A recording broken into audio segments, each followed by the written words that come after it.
I was looking online for cheap equipment to buy when I found someone giving away a trimmer and a fire pit. Now, I wasn't interested in the pit, but the trimmer was very interesting because of the story the owner had about it. When I arrived at the location, I seemed a bit upset that I didn't want the fire pit, but I did come away with the trimmer, and I hate to say it, but looking back, I should have left the trimmer and taken the fire pit instead.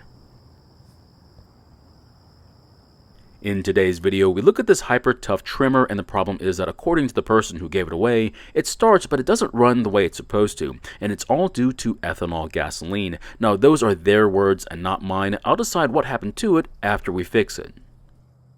Now, I'm going to try and repair this trimmer, however, it may not be the exact repair you need to make to yours. We'll explore other options later in the video. Now, we're only going to mention what these other options could be. We don't have enough time to look into them, but if you need more information on these options, you're welcome to ask as many questions as you need to. So right off the bat, this trimmer is pretty disgusting. It's not just dirty, it's also really greasy in certain spots with a lot of dirt and grass. Now, even though this trimmer is pretty gross, that shouldn't have an impact on how this trimmer runs. Now, there's still some fuel in the tank, so the next thing I want to do is start it and see if it runs like the ad says it does.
As you just saw, it started and ran well until it got warmer, and finally it started to run poorly while squeezing the trigger. Now, because the engine started off running well and got worse as time went by, it's safe to assume the issue has to do with the carb. From my experience, it seems like the carb isn't delivering the correct amount of fuel to the engine and only needs to be adjusted. However, as you'll see here in a minute, our problems are only going to get worse.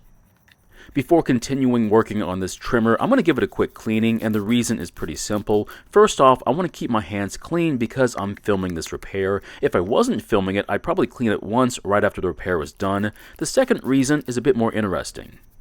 Now, there's a 99% chance that I'm not going to keep this trimmer, and the reason is because I don't care for the quality or the weight of this curved shaft trimmer, and to make the chances of a sale higher, I need to make it look brand new. Now, someone may not be able to identify a commercial trimmer over a residential one, but they will be able to spot which one is cleaner.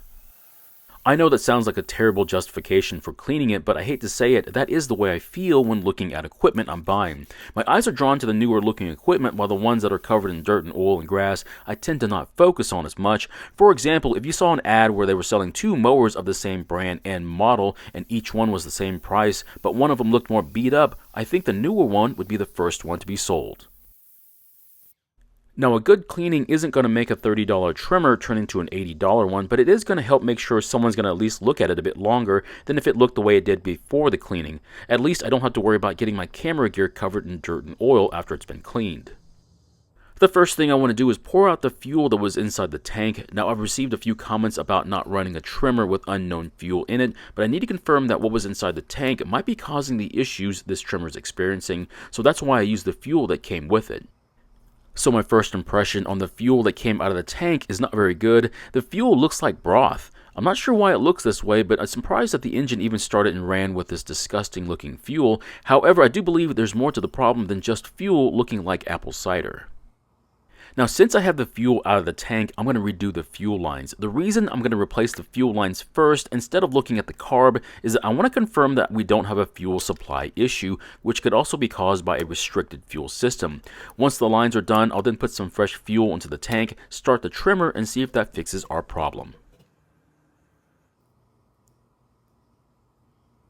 The fuel line size I'm using is 3/16 of an inch, and I'll be running the fuel return line first. Now after feeding the line into the tank and cutting off the angle part, I'll then install a plastic splice on it, which should keep it from coming out of the tank once I've pulled on the line until it stops. After that, I'll cut the line to length to fit the carb, then I'll use the same technique for the filter line. From everything I've seen, gasoline that has ethanol in it will eventually affect the fuel system in a way that's going to require most of it to be inspected and more than likely serviced or replaced at some point. If the fuel lines become soft or possibly petrified, that could affect how fuel flows through it, so that's why I'm changing it out first. Also, when you buy fuel line in bulk, the cost is very low, and on this style of tank, you only need about 1 foot. While putting the filter back into the tank, make sure there's enough line so it can reach the other end of the tank. This will make sure that you have fuel for the engine when you've got the trimmer on its side while edging. After that, connect the filter line to the brass port that's furthest away from the bulb, and of course that means the return line will connect to the port closer to the bulb. The fuel I'm using is mixed at 50:1 using a synthetic 2-stroke oil mixed with 89 octane 100% gasoline, which means it does not contain any ethanol. Before I try and start it, I need to confirm fuel flow through the lines. Now when pressing the bulb, fuel will come up the filter line into the carb and then fill the bulb. After that, it will then flow out of the return line and back to the tank. If your bulb does not at least partially fill up, there's a very slim chance that your engine is going to start. As you can see, the fuel is flowing through the lines like it's supposed to. If yours is not flowing like this and the bulb is not filling with any fuel, there might be an issue inside your carb. Now since ours is flowing like it should, I want to try and start it and see if it still has its issues.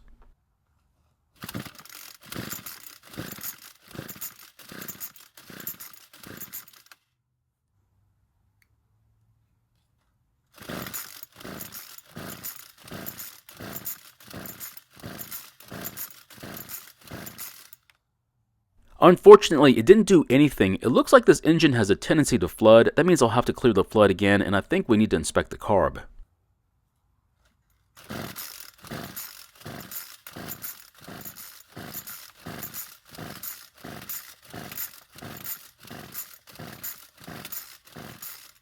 So yet again, it didn't do anything, which means this engine must be incredibly flooded or we have a spark plug issue. I'm going to inspect the plug and see if that's the situation we have. If it is, we can either replace it or clean it. And it looks like the plug is not only wet with fuel, but it's also got a lot of carbon on it. Since I don't have this plug available in my parts bin, I'm going to try and clean the carbon off using a torch.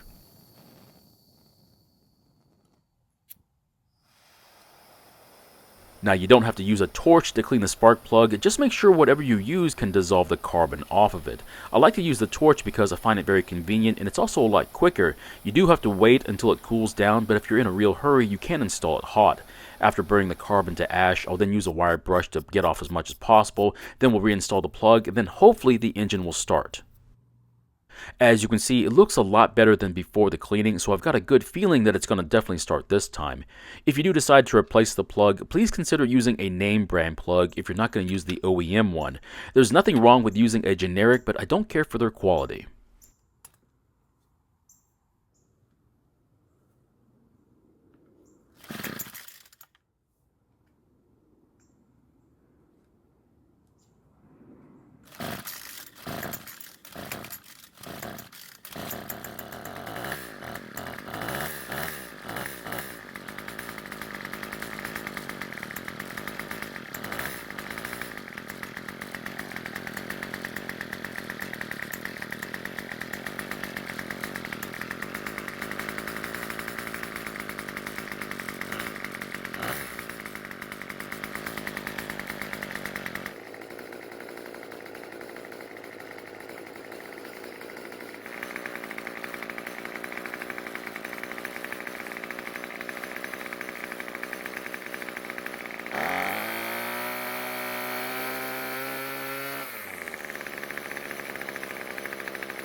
Well, I was going to adjust the L screw so it would idle better and keep it from dying, but it looks like the engine beat me to it. So what just happened? Well, I first tried to set the H screw by finding when the engine speed was its highest, but you don't want to keep it there. Instead, you want to turn it counterclockwise slightly to richen the fuel mixture, which will then keep the engine temps down and will keep your engine from wearing out too quickly.